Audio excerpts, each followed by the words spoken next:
What's up, everyone? I'm Gary Alexander for Fighters Only TV, and today we're here with Stitch. Stitch, how are you? I'm doing fine. How you guys doing? Fighters Only TV. And we're here today at Vasaline Silva's gym in Las Vegas, and we're going to be addressing something today, Stitch, that is kind of the talk of the industry right now. The situation with BJ Penn and GSP with the Vasaline incident in GSP's corner. Obviously, you are the man when it comes to something like that. Well, let's talk a little bit about the rules beforehand. Tell me a little bit about that. The rules as they were, there was no Vasaline in the dressing room. No fighter was supposed to apply any Vasaline on the dressing room. Once it come in towards the octagon, then we as the cutmen apply Vasaline on the areas that are going to be prone to cuts, which is the eyebrows and the cheeks. The referee would check them out, and then they go into the octagon. In between rounds, the corner was authorized at that point to go ahead and use Vasaline in the same areas just to eliminate some of the damages. We're going to demonstrate this for you guys today and kind of show a little bit about what is left over on the cutman's hand from the leftover Vasaline, I should say, after you have applied it to the face of a fighter. Yeah, you know, and this is something that you and I kind of, you know, we sat down and we talked about it, and, you know, me as a cut man, I work in the trenches and I know what goes on, and, you know, you had the insight to say, you know what, let's take it a little bit further and let's give the listeners something of a substance and what happens, and, you know, and not to say that what happened was George St. Pierre was intentional or anything. That's not what we're here for. We're here to improve the game, you know, as a game. You know, we have to tweak it here and there, and there was a problem that happened, and actually, personally, I think it's growing a lot bigger than the actual problem itself, but we're here to kind of put a remedy to that.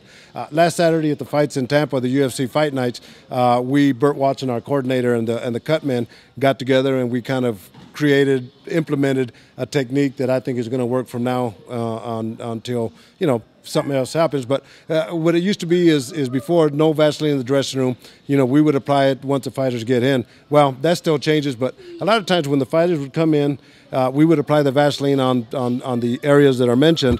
The referee would check them, and then they'd go out there and they'd give their hugs and their goodbyes and their good lucks to the fighters, and not to say that anybody slipped anything in there, but we eliminated that. So now as it goes, they'll say their goodbyes or good lucks, whatever they do, before they come to me, the cut man. I'll apply the Vaseline as I always do.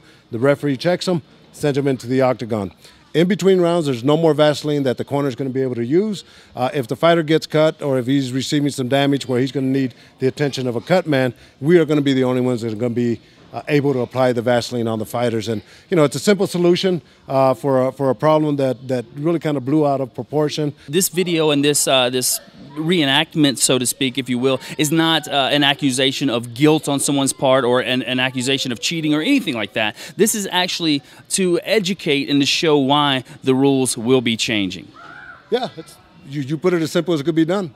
Who knows if it would have changed the outcome of the fight? We don't know that. We don't know if it was done intentionally. I don't see any professionals doing anything like that intentionally. But unfortunately, it was a pretty big mistake. It was an unfortunate mistake, and it could have given you know, an unfortunate, an unintentional advantage to one fighter. So we need to address that and just educate the fans a little bit to show them why the rules are changing. Yeah, well, and really, Gary, I mean, you brought up a good point. At the end of the day, it does give that fighter a disadvantage or an advantage over the other fighter, and that's what we're trying to eliminate. If somebody's going to win a fight, you know, they're going to do it because they're better than the other guy. Yeah, and they're putting their lives on the line out there. Yeah, well, you know, and it's a sport, and they're all gentlemen, and, you know, like I say, it's an educational process for all of us. The game has really evolved to the point where we've got the greatest athletes in the world, and, you know, we got to protect them, but also we have to also make it a fair fight. And that's what we're doing. Absolutely. So it's Cutman 101 here today, ladies and gentlemen, on Fighters Only TV.